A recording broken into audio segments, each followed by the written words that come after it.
বর্তমান সরকার দেশের সবাইকে দিচ্ছে সরকারি চাকরি। বাংলাদেশের প্রতি ঘরে ঘরে একটি করে চাকরি দেওয়া হবে। শীঘ্রই জানিয়ে দেওয়া হবে যে খোকন চারকোলার চারবে যারা প্রতিবন্ধী তাদেরকেও চাকরি দেওয়া হবে তাদের সামর্থ্য অনুযায়ী। সুতরাং আপনারা কেউ নিরাশ হবেন না এই সরকার থেকে।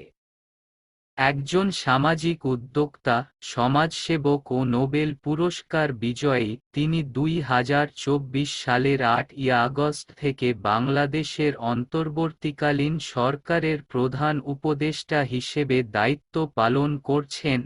তিনি 2006 সালে গ্রামীণ ব্যাংক প্রতিষ্ঠা এবং ক্ষুদ্রঋণ ও ক্ষুদ্রবিত্ত ধারণার প্রেরণার জন্য নোবেল শান্তি পুরস্কার লাভ করেন।